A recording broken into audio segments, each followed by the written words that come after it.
Salam tout le monde. On est lundi et jour de match. On joue contre FC Daegu, je sais pas quoi, un club coréen. Voilà, Askip c'est le dernier de Corée.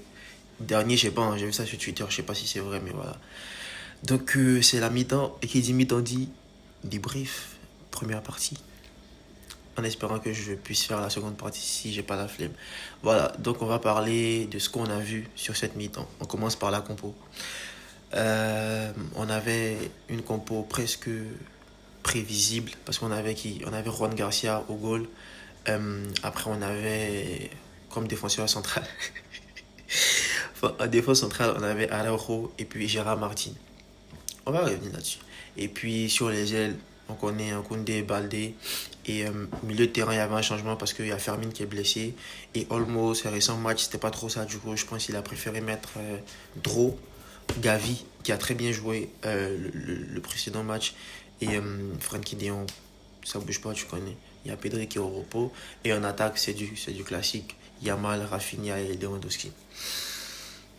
De façon générale, on va dire ça comme ça, de façon générale, le match il était bon dans l'ensemble, on a très bien joué, même si dans les débuts, j'aimais pas ce que je voyais parce que personnellement, j'aime bien quand ça joue au foot, tu vois, quand on arrive à distribuer, quand on maîtrise le jeu. Mais j'ai remarqué qu'au début, on était un peu brouillon.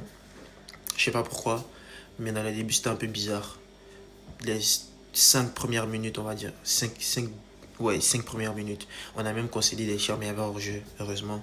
Et sur ça, je vais profiter maintenant pour commencer à parler des joueurs. Sur ça, je pense, Juan Garcia, cette fois-ci, il s'est très bien illustré. Parce que ce qu'il a eu à faire, il a bien fait. Il a très bien géré la première partie de première période. Je veux dire première partie de première mi-temps. Parce que, en vrai, il y a eu deux parties. En vrai. Enfin, la première où on était un peu dans les vapes, léger.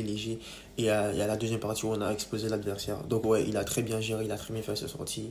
Ses relances, bon, il est connu pour ça, donc ça va. Et puis, ses arrêts, j'ai aimé. Donc pour le moment, honnêtement, je suis un peu rassuré. Même si on n'a pas encore affronté un gros, mais sincèrement, ce que je vois, ça me plaît. Il prend pas des risques inutiles comme l'autre Adolphe. Il est bon sur sa ligne. En tout cas, ça va. Pour l'instant, ça va. Je pense qu'il ne jouera pas la seconde mi-temps parce que généralement, on fait deux équipes différentes par mi-temps. Mais en tout cas, je suis rassuré. Défense centrale. Il a voulu tester un truc.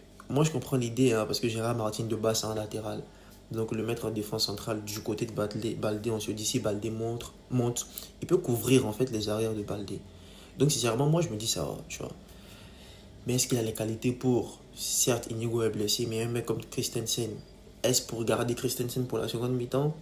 Est-ce pour tester un truc? Je sais pas, franchement, je sais pas. Mais cette idée, je suis pas encore rassuré, sincèrement. Même s'il a fait une bonne partie, il a même fait une passe décisive après en tant que latéral. Mais je suis pas encore rassuré. C'est le début. On va quand même apprécier le match. Hein. De façon générale, il a fait un bon match. Hein. De façon générale, il a fait un bon match. Pareil pour Koundé et Baldé. Ils ont super bien géré. Je suis content de voir ça. Ça montre qu'on monte en puissance et en matière de latéraux, on n'est pas en reste. Même dire qu'on n'est pas en reste, en fait, c'est minimiser nos latéraux. En fait, on a l'une des meilleures paires de latérales au monde, en fait, il faut le dire. Quoi encore? Le milieu de terrain, bon, sincèrement, Frenkie, Gavi qui fait un doublé. Je sais pas si c'est nécessaire de parler de Gavi et Frenkie en fait. Moi personnellement, j'attends pas grand chose d'eux parce que je sais déjà qu'ils sont bons, tu vois. Donc c'est pas des gars sur qui je vais m'attarder. Même si Gavi, franchement, faut dire qu'il revient à son top niveau. Le Golden Boy qu'on a connu, milieu de terrain, il gère. La arme est toujours présente. Techniquement, c'est propre. Et dans les derniers mètres, il ne se gêne pas de tirer. C'est ce que moi je reproche souvent à Pedri. On sait que tu as une bonne frappe. Tu vois, c'est comme Busquets. C'est le mec, quand il frappe, c'est une dinguerie en fait. Donc il frappe très peu. Alors que Gavi, lui, tu lui donnes une petite occasion, il tire. Et ceci, il a fait, il a marqué deux buts. Et je suis rassuré. Maintenant, le petit Draw, le petit nouveau, de 2008. Sincèrement, la fois dernière, quand il y avait une hype autour de lui et tout, parce qu'il avait marqué, moi, je n'avais pas trouvé son match exceptionnel. Mais aujourd'hui, je suis content. Sincèrement, je suis content parce qu'il a géré son milieu de terrain, il a géré son match. Mais en plus de ça, techniquement, c'est très propre. En fait, je suis content parce que moi, le milieu de terrain, c'est bon, vous connaissez et tout. la petite carrière. Milieu de terrain, c'est mon poste favori. Donc, voir des pépites comme ça au milieu de terrain, ça fait plaisir. Ça fait vraiment plaisir. Et c'est à saluer parce que tu te rends compte que la Masia, mine de rien, c'est notre vivier et ça donne tellement bien. Je suis content. Ils nous sauvent les fesses à chaque fois. Mais il faut leur dire merci parce que ce qu'ils nous sortent, faut juste applaudir. Faut juste applaudir. Bref, donc on va pas s'attarder sur lui. Très bonne partie. Je suis. Ça montre les highlights. Bref, très bonne partie. Je suis très content. Voilà, c'est à saluer. Bravo le petit. Et on espère que ça continuera comme ça. Maintenant, l'attaque. On va commencer. Pour moi, on va commencer du. Je vais pas dire du moins bon. Vas-y, on va commencer par Lewandowski, le tonton. Du plus gros, plus petit. Voilà, je me rends compte que, quel que soit son âge, quel que soit son niveau de vieillesse et tout, il faut reconnaître que le mec, il a encore le bride de numéro 9 en lui, tu vois. Il est toujours là au bon moment. C'est vrai que par moment, il décroche, il abuse, il se feinte seul. Mais tu sais que le gars, dans les derniers mètres, si tu lui donnes la balle, il sera toujours là. En fait, le renard, les petites balles qui traînent, il sera là.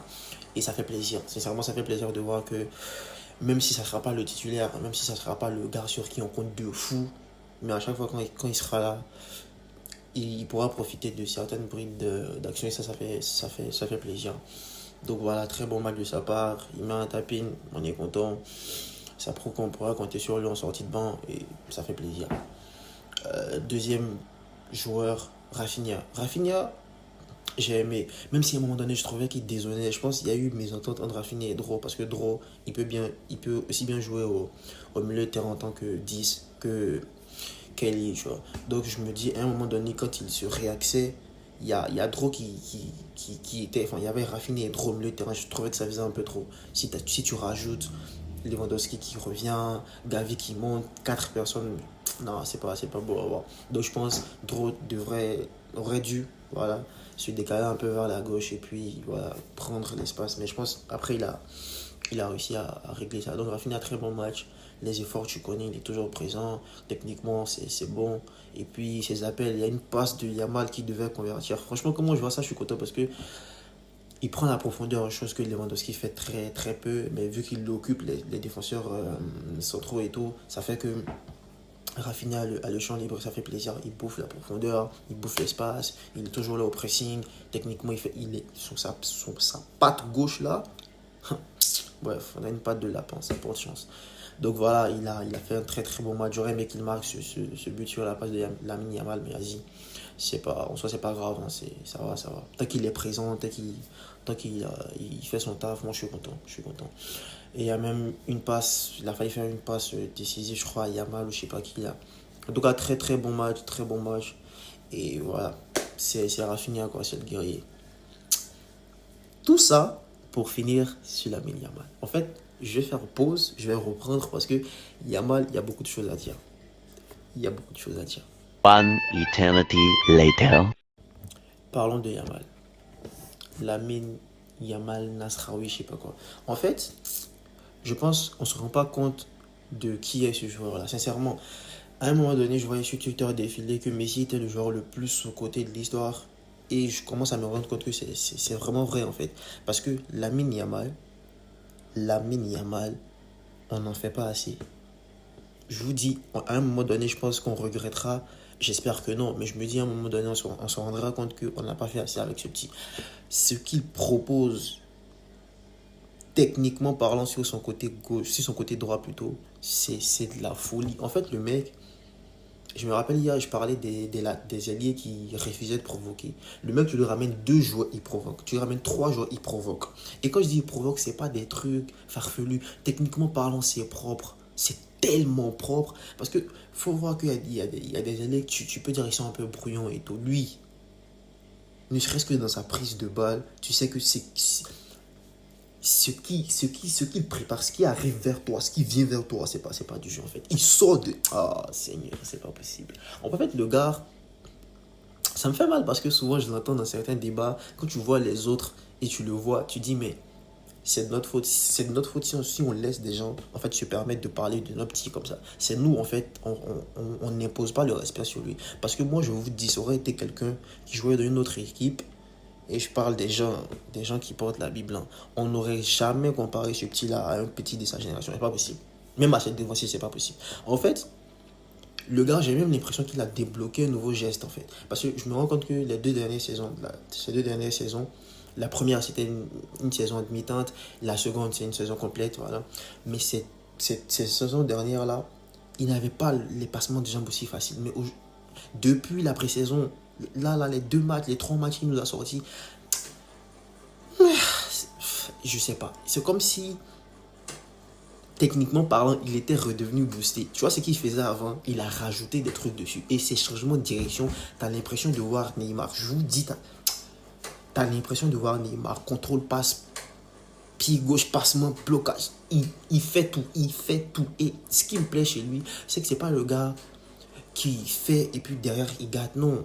Tu vois, c'est le mec, il s'applique sur ses pattes. Il a sur ses passes, il a une vision de jeu. C'est pas possible. Les caviars qu'il donne, moi je dis, si les joueurs s'appliquent et ils arrivent à convertir les passes de Yamal et Pedri, l'année prochaine, on sera toxique en fait. Faudra tricher pour pouvoir nous battre. Et je parle d'un certain club. Faudra lutter pour pouvoir. Tricher même. Lutter, c'est quoi? Tricher pour pouvoir nous battre. Parce que tu peux pas jouer contre ce joueur-là qui arrive à dribbler 2 défenseurs, voire 3, et puis dormir tranquille. C'est pas possible. Moi, je rabaisse personne. Je suis pas là pour tirer sur quelqu'un. Mais moi, je vous dis, il n'y a personne qui s'assoit à la table de Yamal. Ça c'est même pas une information. Il n'y a personne qui s'assoit à la table de Yamal. C'est quand on sert les tables comme ça, c'est même pas qu'il n'y a personne qui s'assoit à la table de Yamal. Il n'y a personne qui mange dans le resto de Yamal. Il n'y a personne qui mange dans le quartier de Yamal. Il n'y a personne.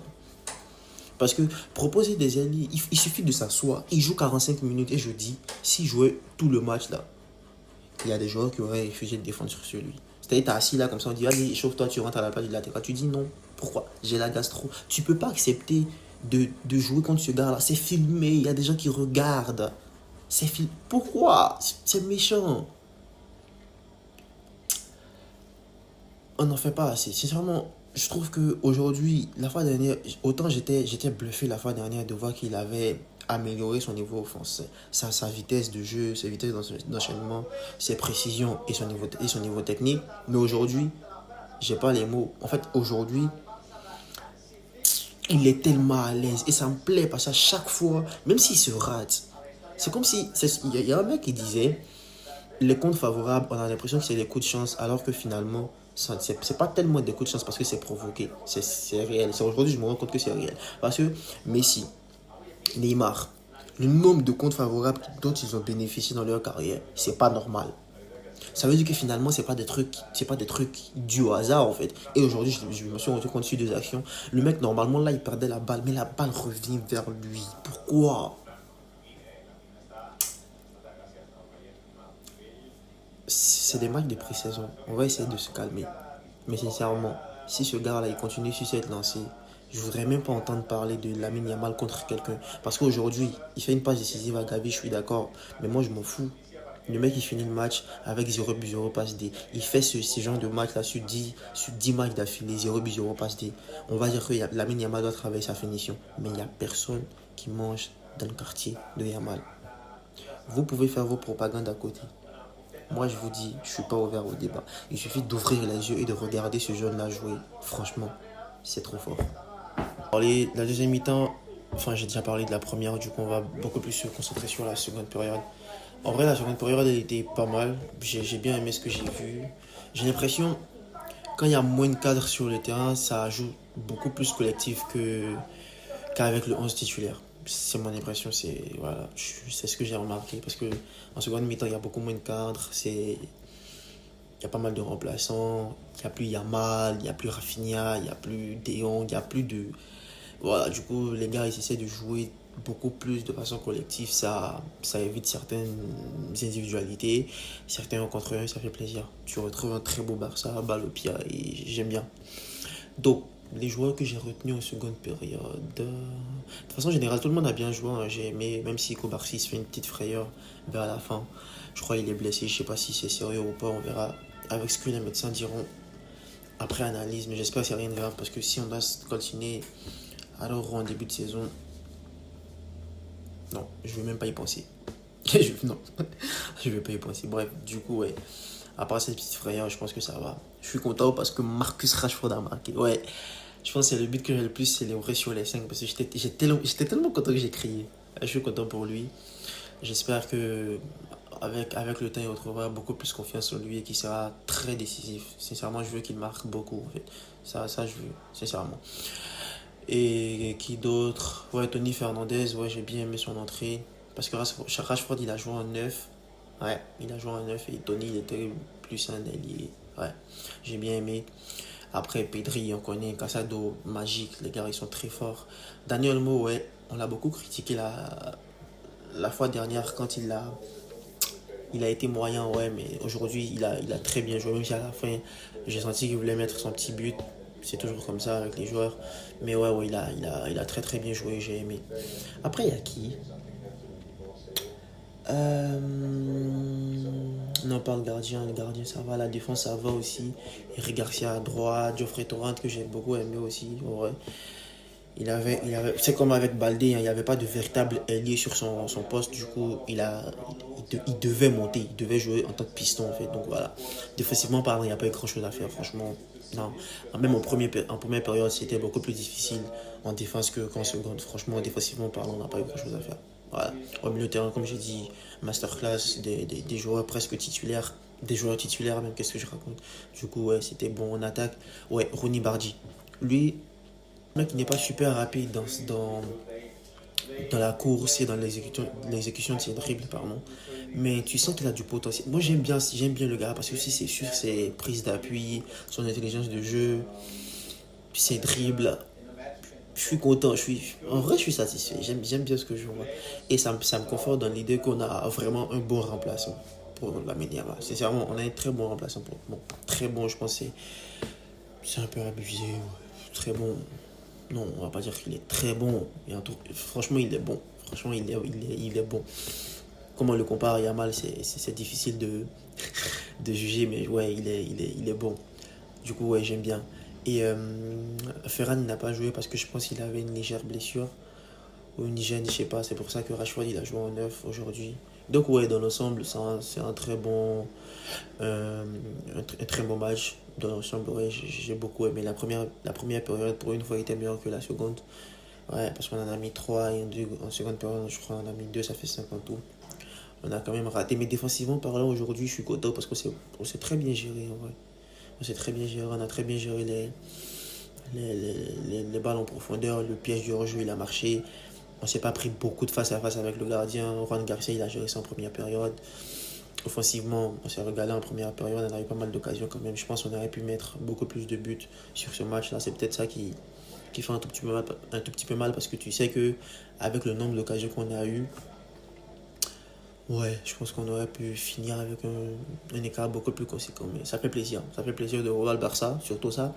Ça fait plaisir de voir que bah, il y a des automatismes qui se créent jour après jour.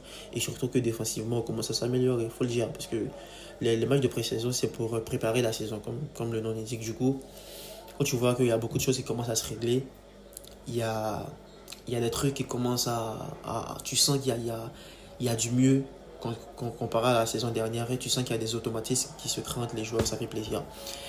Du coup, ouais, le prochain match c'est contre Como, Rouen Gamper, je sais même plus c'est quand là, je vais regarder après, mais c'est dans pas longtemps. Du coup, ouais, si je devais donner mon 11 pour ce match, parce que Como déjà c'est une très belle équipe qui a fait parler d'elle la saison dernière parce qu'il y a Chez Fabregas, il y a un petit du Real là, Nico Paz.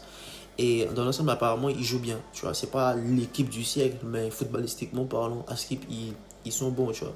Donc, ça sera un très bon test avant le premier match en Liga à l'extérieur. Ça fait peur. Ça fait peur les matchs à l'extérieur, surtout les premiers. Il y a tout le monde qui est frais. Ça fait peur. Ça fait peur. Mais vas-y, je pense que ça va le faire. Du coup, ouais, Como. Et si je devais revenir à Como et donner mon 11, je pense on fera un 11 normal, genre un 11 type. Ouais, c'est ça, un 11 type sans toutefois casser des codes. Je pense qu'il faut tester sur 11 type contre cette équipe. D'autant plus qu'on dit qu'elle est joueuse et que apparemment ça sera un très bon match vu leur niveau. Du coup, il faut tester un très bon 11, le 11 type. Et par 11 type, là ça se complique parce que il y a le 11 type de la saison dernière, tu vois. Là, déjà tu te dis, est-ce que Olmo sera titulaire? Parce que moi, c'est la plus grande interrogation. Est-ce que Olmo sera titulaire? Et la seconde, c'est est-ce que comment il s'appelle, Lewandowski sera titulaire. Voilà, moi je pense que c'est les deux grandes principales questions qu'il faut se poser pour choisir le 11. Et puis un tout petit peu en défense aussi, parce que jusque-là, j'ai l'impression qu'il y a Flick qui essaie de mettre Araujo. Non, il faut qu'il arrête, il faut qu'il arrête. C'est bien beau de vouloir le faire jouer, on est d'accord, on veut voir son niveau, mais le niveau qu'on... Non, non, il doit pas commencer parce que footballistiquement parlant, le gars, son intelligence de jeu là, franchement. Après, c'est Como, c'est pas. Voilà, c'est le grand-père, c'est pas le trophée du siècle. Mais alors, retitule. Non, faudrait pas qu'il fasse ça. Donc, moi, si je devais choisir un 11, en fonction de ce qu'on a vu jusque-là, je me dis, on fait le 11 type de la saison dernière. Sauf que, bon, Juan Garcia au poteau, Koundé Baldé en tant que latéraux. Inigo Koubarsi, ouais. Même s'il y a Inigo qui est blessé, je sais pas s'il sera dispo, mais est-ce qu'il a les minutes dans la jambe. Je peux tolérer alors Koubarsi, ouais, je peux tolérer ça. Mais pas de Gérard Martin, non, non, non, non, non, non, non. Du coup, au milieu de terrain, je pense que c'est trivial. Hein. Olmo, De Jong et puis Pedri, ouais. En attaque, Lamine Yamal, Rafinha et Lewandowski. Après, je pense qu'il y a des mecs comme Gavi et Fermin Lopez qui pourront jouer. Rashford aussi, Ferran Torres aussi. En seconde mi-temps, ça fait déjà 4 remplaçants. Et le cinquième, ça sera qui je sais pas trop. Mais ouais. Je pense qu'on peut débuter comme ça. Le match, et puis on verra ce que ça donne au fil du match. L'an dernier, on a perdu 3-0 contre Monaco. 3, non 2-0, je sais plus. Je crois que c'est 3-0 contre Monaco lors du Gamper. Derrière, on a fait une très belle saison. Je ne veux pas faire de comparaison, mais j'espère franchement qu'on jouera très bien le match. Parce que c'était les débuts de Flick, donc on peut comprendre. Mais comme moi, j'espère qu'on jouera très bien et qu'on gagnera le match. Voilà, c'était tout pour aujourd'hui. Bye bye.